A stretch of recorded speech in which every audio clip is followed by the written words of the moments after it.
Welcome back to Good Sports for You, where we are talking about good sports for you. And today we're going over the trade talks. We're going to go over the signings and we're going to go over arbitration stuff. There hasn't been a lot recently, but I wanted to do a video to just kind of go over everything before it goes too far into the past. But before we do that, I want to remind you to like, comment, and subscribe. I appreciate it so much. So the first guy we're going to talk about is the Astros signing the Japanese right-hander Tetsuya Imai to a 3-year contract that includes opt-outs after the 26 and 27 season. The deal is worth $54 million. So I think that this is very solid for both sides, honestly. The Astros get a guy that they think can be a pretty reliable starting pitcher. And Imai, this is a great contract for him because, one, it can be worth a lot of money, but two, if he's really fantastic and thinks that he can be worth more on the free agency market, he can say after one season, he can say, alrighty, I'm done, I'm hopping out. And honestly, he could make even more money. But here's my thing about pitchers coming over from different leagues. Like, we've seen it a lot of guys from the Korean League, from the Japanese League, even like the Mexican League and stuff like that, where they have such incredible numbers in these other leagues that people think that they're instantly going to translate to that in the MLB, and that is not the case whatsoever. I mean, Imai was fantastic in Japan. He had a 1.92 ERA last season at 27 years old. The season before, he had a 2.34. MLB.com profiled him as a pitcher that's similar to Luis Castillo, like on the high end. So you can kind of imagine that sense. And Luis Castillo obviously has been a fantastic pitcher, you know, an all-star caliber guy, low Cy Young votes on occasion here or there. But here's the thing that I want to emphasize. Former Japanese players have been way better than him in the past and still haven't been all that. For example, Yamamoto, as we know, is one of the best pitchers in the game right now. He just finished, I think, third in the Cy Young in the National League. He won World Series MVP. He was phenomenal this season. His season before, he was only okay. He struggled with some injuries and had a 3 ERA. Yamamoto was like way better than Imai, like, and it isn't even close. Yamamoto, in his last 3 seasons in Japan, he won 3 straight MVPs, 3 straight Triple Crowns, and had ERAs of 139, 168, and 121. That means that Imai, who had a 192 ERA, wouldn't be even close to the past 3 seasons for Yamamoto, right? And Yamamoto also came over when he was younger. So my point is, this guy isn't Yamamoto, and you can't really expect him to be. And you also need to remember, Yamamoto wasn't really that dude in his first season. Yes, he was good, but he wasn't that guy, right? You also look at, for the Orioles, you look at Tomoyuki Sagano, who was 35 last season, so he was on the older end for the Baltimore Orioles. He had a 4.64 ERA last season with the Orioles. He was a 3-time MVP also in Japan, although it was more spread out. But the season before he came over, he had a 1.67 ERA in Japan. So he was also better than what Imai had last season in Japan. So my point is I like this signing for the Astros because it's just giving you another starting pitcher who has the potential to be awesome. It looks like he has a really good pitch mix. I watched his stuff. He looked really good. He had a fastball that sits in like that mid-90s range, but he can touch up to 100 miles an hour. He has a good slider. He has a good changeup. He has a great curveball. Like, he has everything that you need to be a really good pitcher. But my point is, you can't necessarily translate Japanese starting pitching directly into the MLB. You may see some growing pains. But I really like this deal for him specifically because it offers player opt-outs. So if he's way better than what other people were expecting, he can go on and find an even better deal. And also, if he's worse than expecting, he can just chill with Astros and it'll be totally fine, right?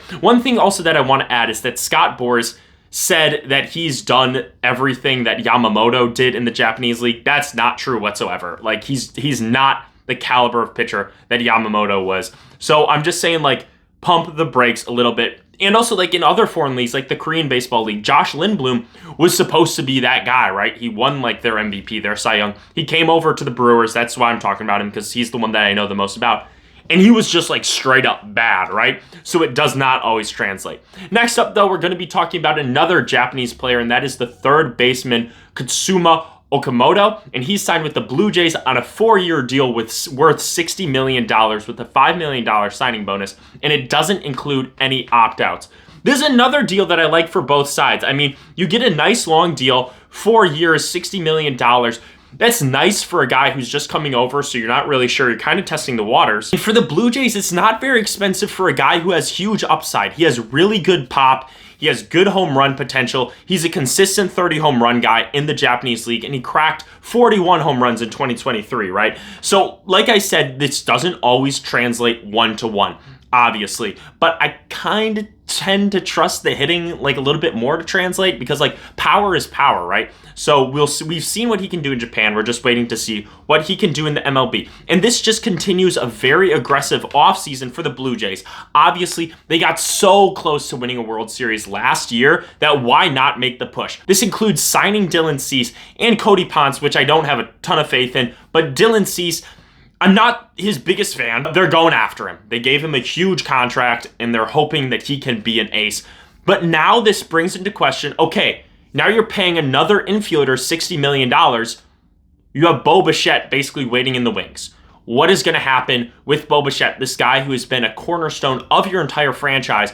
Are you going to bring him back? Do you have the money to bring him back? Where's he going to play? You got all sorts of parts to move around. So that is going to be my biggest question about getting a player who makes your team better. Like, he is going to be a plus bat for this team. So now you're just like, where can we bring a guy that's been with the franchise the entire time, you know? Next up is going to be really the only trade that we're going to talk about, and that is Edward Cabrera from the Marlins to the Cubs in exchange for a plethora of prospects. This includes and is highlighted by Owen Casey, who is the number 47 overall prospect in the MLB, the number 1 prospect for the Cubs. He's now the number 3 prospect for the Marlins. Also, infield prospects Christian Hernandez and Eduardo De Leon. Christian Hernandez, also another guy that was kind of rated pretty high. He was 11 for the Cubs. He's going to be 12 for the Marlins. He's 22 years old right now in high A, but he was ranked extremely high coming out of international signings. He was a top 5 guy coming out of the overseas signing market. So, I mean, he hasn't really lived up to it, but the Marlins are like, hey, we can take another stab at it. Owen Casey, though, is the real highlight of this all. He's a top 100 prospect, a top 50 prospect. He had a little bit of a dabble in the MLB, and it didn't go very well. He played pretty poorly, but he didn't play a lot. He only played 12 games, so I'm not really faulting him at all. He's been very good in the minor leagues, and he's only 23 years old. Like, he has huge upside. I think he's turning 24 in July, so you got a little bit of time there. But, like, huge upside for this guy. I like the moves for the Marlins. And they also got De Leon, who's an 18-year-old in rookie ball. Like, that is the definition of a lottery ticket, you know? If you don't get anything out of him, oh well, he was basically a throw-in. If you get a guy who could even be a top prospect that you can use somewhere down the line as a trade piece, that is going to be huge value. And then in terms of the Cubs getting Edward Cabrera, I don't know how I feel about it. You know, I want to be fully transparent, right? I'm a Brewers fan, so I don't like the Cubs, obviously. But trying to look at it from a non-biased perspective, Edward Cabrera is really just okay. He had a 3.53 ERA last season in 137 innings, and he's going to be turning 28 in April. He doesn't have a ton left in team control, although he still has a decent amount in team control, but it's not like they're getting a first-year rookie who has like all 7 years left, right? And I don't know how much better it makes this Cubs team. But I will say you can always do good by getting starting pitching, right? Starting pitching is always going to be a positive. If you can get a plus starting pitcher, he's probably not going to be your ace. I don't even know if he's going to be your 2, but if you can get a solid guy who's going to be your 3 or 4, that's really all that matters. My only concern is that's a really big return for this guy. I mean, you got 3 prospects, one of them who is your number 1. It hurts your farm system a lot. But, you know, you're not playing for the farm system. You're playing to win a championship. And, I mean, this move is going to make the Cubs better in the current time. But I'm just concerned about how it is going to affect the team later down the line, because Owen Casey is actually a very good prospect. And also, I'm not completely out on Christian Hernandez as well. But like I said, it's making the Cubs better, and the Marlins are adding up on prospects. And that's exactly where these two teams need to be right now. Marlins trying to look for the future, Cubs trying to look towards the now. And then the next up, the final deal that we're going to talk about is Michael Lorenzen to the Rockies, a 1-year deal worth $8 million. He had a 4.64 ERA last season. He's a starter now, previously a reliever. An 11-year vet, and that's what I want to highlight. This is a young Rockies team who needs to try to learn how to win baseball games. Michael Lorenzen is a quality veteran. Seems like a nice guy. Obviously, I can't really speak to that, but he's going to be a guy that can bring the locker room together and just show them what it's like to be in the MLB. And as we know, Coors is a brutal place to pitch. So we're going to see Michael Lorenzen's numbers definitely dip a little bit. But you know what? It's all worth it if he can make the guys around him better. And at the end of the day, that's probably what the Rockies are paying him for. So next up, we are going to talk about the wonderful world of arbitration. So basically what that means is that certain times when you're below 7 years playing time in the MLB, you have certain times where basically you say, okay, we're going to negotiate a salary. And if you can't come to an agreement within a certain period of time, then you go before a jury, essentially. It's like 3 people, a board, I should say. And you say, I want this amount of money. Then the team says, we want to pay you this amount of money. And basically the board, the arbitrators, are going to decide on one deal. So most players were able to reach an agreement before this deadline, and I don't quite remember if they're able to make deals now. But as we know right now, these players are going into arbitration to present their cases in front of the board. Some of these deals are vastly different. We have some guys who they think that they're worth tens of millions of dollars more than the team thinks, and then you got some that really aren't worth a whole heck of a lot, that they only think that they're tens of thousands more than what the team thinks they're worth. I wish that I had that, but you know, it is what it is. So first up is Tarek Skubal. He's asking for $32 million. The Tigers said, we'll pay you $19 million, which would have made him the highest paid pitcher in arbitration history. Obviously, that is a huge difference for this guy who's a 2-time Cy Young winner. We'll have to see what happens. Isaac Paredes, he's looking for $9.95 million. The Astros were saying $8.75. Not a huge difference, but you know. William Contreras, multiple-time All-Star catcher for the Brewers. One of my favorite players, $9.9 million. Brewers are looking for $8.55. Tyler Stevenson of the Reds, $6.8 million versus the Reds looking for $6.55. Not a huge difference. Joe Ryan, pitcher for the Twins, is looking for $6.35 million. Twins are looking at $5.85. Chris Bubich is looking at $6.15 when the Royals are looking at $1 million difference of $5.15. Eric Lauer, pitcher for the Blue Jays, $5.75 versus $4.4. Love me some Eric Lauer. Vinny Pasquantino of the Royals, so the second Royal on here already, at $4.5 million, and the Royals are looking for $4. Yanier Diaz is looking at $4.5 versus the Astros, $3 million. Kyle Bradish, $3.55 versus the Orioles, $2.875. Keegan Akin of the Orioles is looking for $3.375 million, and the O's are looking to pay him $2.975, which I think is interesting. Kyle Bradish was asking for more. Orioles were offering less than Keegan Atkins, who was asking for less, and the Orioles are willing to give him more. That's just interesting.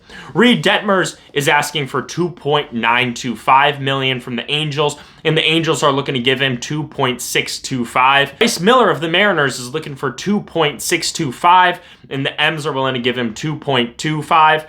And Dylan Lee of the Braves is looking for 2.2 M's, and the Braves are looking to give him $2 million. And then Calvin Fauché of the Marlins is looking for $2.05 million. Marlins are looking to give him $1.8 million. Graham Ashcraft is looking at $1.75 million. Reds are saying $1.25. And Edwin Uceda of the Rays is looking for $1.525 million. Rays are looking at $1.2 million. And then Cade Savali of the Nationals is looking for $900,000, and the Nationals are willing to give him $825,000. So only a $75,000 difference, which is very small in the grand scheme of things. I am personally pretty against this whole entire going into arbitration. I'm just more like pay the players what they want, because basically then you're going to have to go in front of a group. You're going to have to go on trial, and you present for an hour on basically why this guy isn't worth the money that he wants. It just seems like a way to really butt heads with these players, and then the players are like, but I actually am this good, and this team is basically like, well, actually you're not. But it's going to be really interesting. Obviously, Tarek Skubal is going to be the headliner, and that deal is worth so much money, so the Tigers are definitely trying to get their one. But then, you know, you got a guy like Cade Savali, where the difference is only $75,000, which isn't a lot in the grand scheme of baseball, but I'm like, Nationals, just pay him the money. Like, you're a young team, you got money to throw around. But that is all I got for you today. So we touched on some big-time deals coming out of the Japanese League. We got a trade by the Cubs and the Marlins. And then we got a little deal by the Rockies. And then we got all the players in arbitration right now. But that's all I got. Make sure to leave your thoughts and comments below in the comments section to talk about the signings, the deals, and arbitration and what's going to happen with that. I appreciate it so much. Make sure to like, comment, and subscribe. And I'm out. Peace.